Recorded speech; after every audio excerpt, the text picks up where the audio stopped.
आलोक, मेरे पापा जाति धर्म में बहुत विश्वास रखते हैं। वो हमारी शादी के लिए कभी राजी नहीं होंगे। सुधा, हमारे बड़े बुजुर्गों ने कहा है, युद्ध होने से पहले कभी हार नहीं माननी चाहिए। एक बार अपने पिताजी से बात करके तो देखो, क्या पता हम लोग जैसा सोच रहे हो वैसा हो ही ना। आलोक, तुम मेरे पापा को नहीं जानते। वो हमारी शादी के लिए कभी नहीं मानेंगे।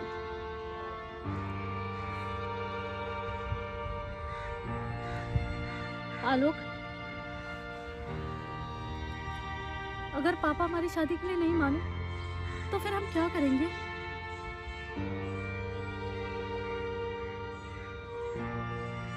देखो सुधा, तुम जैसा सोच रही हो वैसा तो हम लोग बिल्कुल भी नहीं करेंगे। सुधा, हम लोग अपने माँ बाप को दुख देख करके उनसे अलग होकर के अपना आशियाना नहीं बना सकते। इससे ना ही वो खुश रहेंगे ना ही हम लोग खुश रहेंगे। सुधा, सुधा, तुम मुझसे वादा करो कि अगर हम लोग एक ना हुए तो तुम कोई भी गलत कदम नहीं उठाओगी। जो हमारे भाग्य में होगा तुम उसे स्वीकार करोगी। वादा करो सुधा।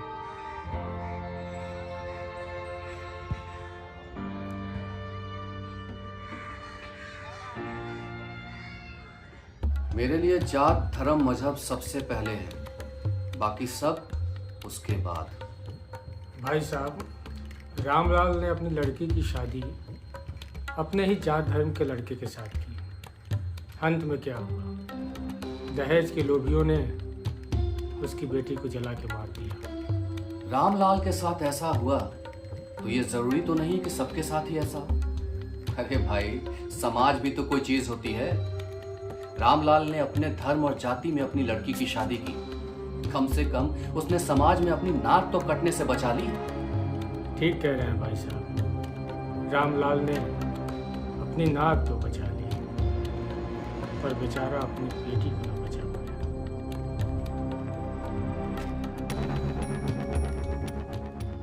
पापा, पापा, पापा, दीदी की तबीयत खराब हो गई है, जल्दी आइए। चलो। सुधा, क्या हुआ बेटा? थोड़ा सा चक्कर आ गया। अरे, तुम्हें तो तेज बुखार है। शुभम, सबसे अच्छे डॉक्टर के यहाँ नंबर लगाओ। पापा, वो अच्छे डॉक्टर तो हैं, लेकिन क्या? पापा, पापा वो मुसलमान हैं। अब मैं यहाँ मुसलमान देखूं कि अपनी बेटी देखूं? फालतू बात मत करो, जाओ नंबर लगाओ। जी पापा। सुधा, तुम चलो चलो डॉक्टर के पास जाओ।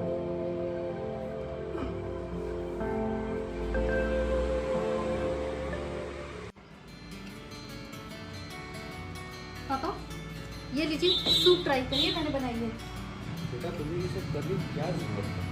तुम्हारी तबीयत ठीक नहीं है। मैं ठीक हूँ पापा, पहले आप ट्राई करके बताइए कैसी बनी है। ठीक है।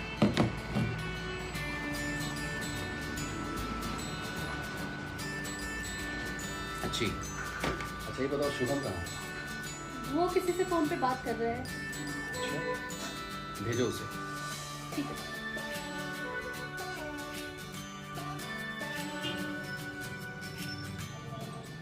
पापा, चाचा ने गांव पे मजदूरों को काम करने के लिए मना कर दिया। क्यों? अरे मैं अपनी जमीन पे घर बनवा रहा हूँ, इसमें अजीत को क्या दिक्कत हो रही? पापा वो कह रहे हैं कि पिछले 20 साल से जमीन की देखभाल वो कर रहे हैं, इसलिए उस पर आधा अधिकार मेरा है। आजकल किसी पर भी भरोसा करने लायक नहीं। तुम एक काम करो, सबसे अच्छा वकील पता करो, हम तुम्हारे चाचा के खिलाफ केस करेंगे। पापा, मैंने पहले ही सबसे अच्छा वकील पता कर लिया है, मगर वो क्या? पापा वो अरे वो क्या? पापा वो छोटी जाति का है। अब मैं छोटी जाति देखूं या अपनी जमीन देखूं? पापा, देखूं तो जमीन ही चाहिए, मगर आप हमेशा कहते हैं ना कि आपके लिए जाति और धर्म सबसे ऊपर है। फालतू बात मत करो, जाके पता करो कि वो कब और कहाँ मिलेंगे। जी पापा, मैं अभी करता हूँ।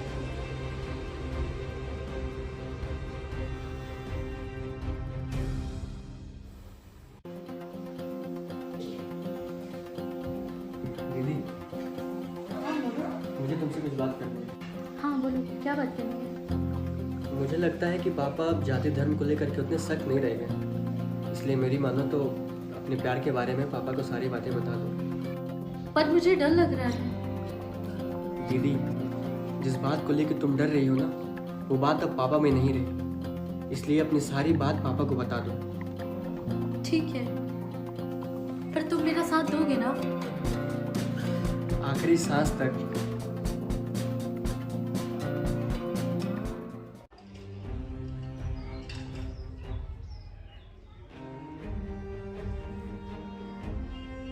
पापा, पापा वो दीदी आपसे कुछ कहना चाहती है। बोलो सुधा। पापा, वो मैं एक लड़के से प्यार करती हूँ और शादी भी उसी से करना चाहती हूँ।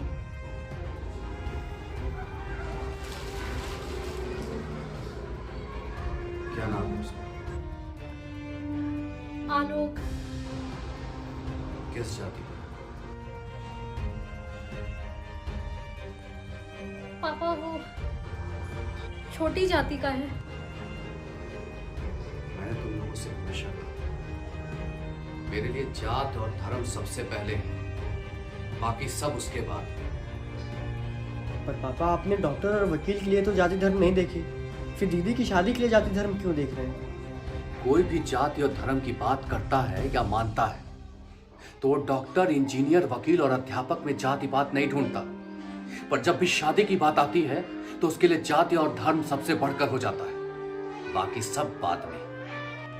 पर पापा, ये तो गलत है ना? अब ये गलत है या सही है, मैं इन सब में नहीं पढ़ना चाहता। मैं बस इतना जानता हूं कि समाज में अगर अपनी नाक बचानी है तो शादी अपने ही जाति और धर्म में करनी पड़ेगी। पर पापा, कल को अगर जाति धर्म के चक्कर में अगर दीदी के साथ कुछ गलत हो गया तो क्या आप और आपका समाज इसकी जिम्मेदारी लेगा? मैं इस पर कोई बहस नहीं करना चाहता। सुधा की शादी अपनी ही जाति और धर्म में होगी। पर पापा, बस।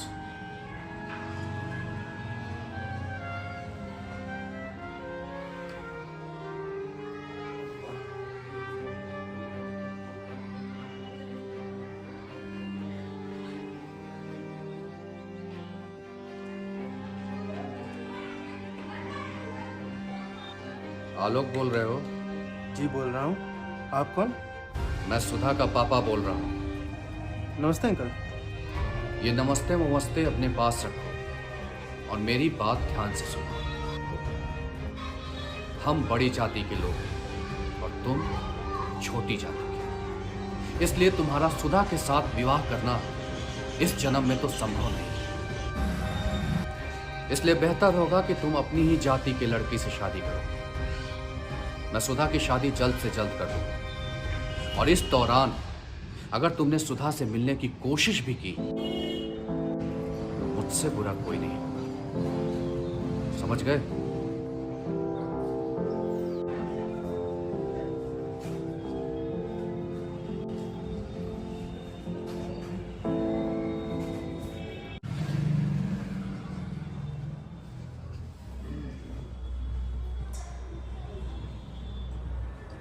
सुधा, सुधा,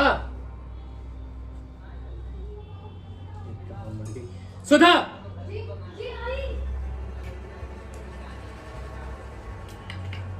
बहरी हो गई हो?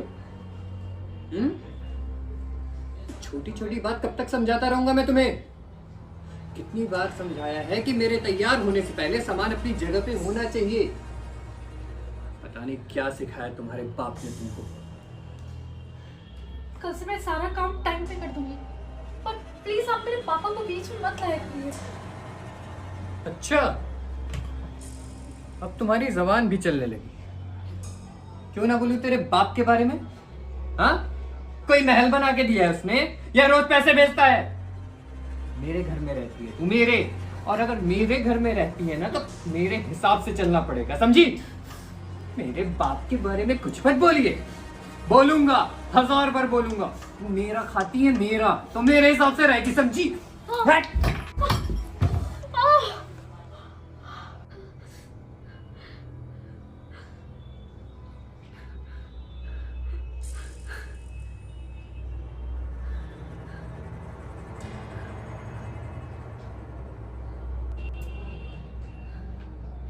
तुम्हारे ड्रामे नहीं खत्म होंगे ना। छोटी सी चोट लग गई और ड्रामे शुरू हो गए। बहुत छोटी चोट है, मर जाती तो और अच्छा रहता।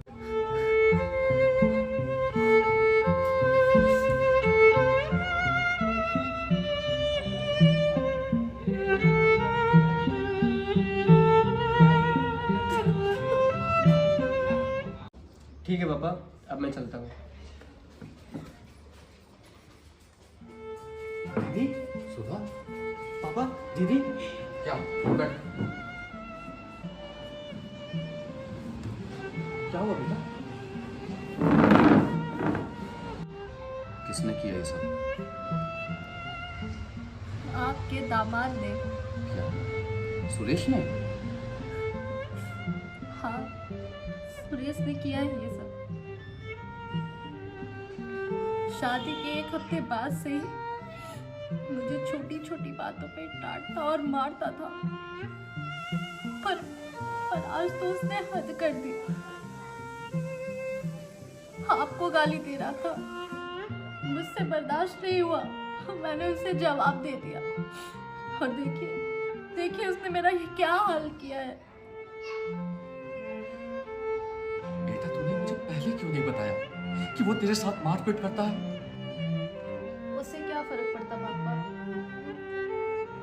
आप उसको समझाते 2-4 दिन सही रहता, उसके बाद फिर उसका वही हाल हो जाता। शुभम, मेरे साथ चलो। जी पापा। कहाँ जा रहे पापा? सुरेश से मिलने। मत जाइए, आप दोनों के बीच में बहस होगी और वो ये बात अपने ईगो पे ले लेगा। आप उसको नहीं जानते, वो आज नहीं तो कल इस बात का बदला लेने के लिए मुझे मार भी सकता है। सुधा, पापा, अगर आप दीदी की शादी के लिए जाति धर्म ना देखकर सिर्फ एक अच्छा इंसान देखते ना, तो दीदी की ये हालत नहीं होती।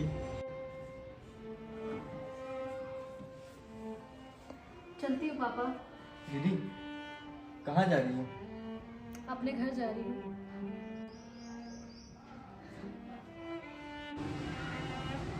सुधा, जी पापा। यहाँ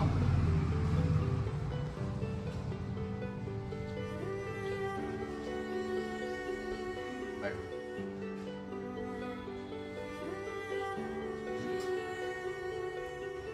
बेटा, बचपन से लेके आज तक तूने मेरी हर बात मानी, बस एक आखिरी बात, मैं जो करने जा रहा हूं उसमें मेरा साथ देना। ठीक है पापा। शुभम, आलोक को बोलो। जी पापा।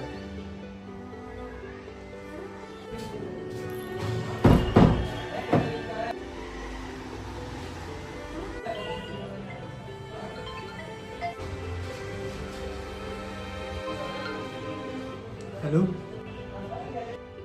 मैं सुधा का पापा बोल रहा हूँ। जी अंकल, बताइए।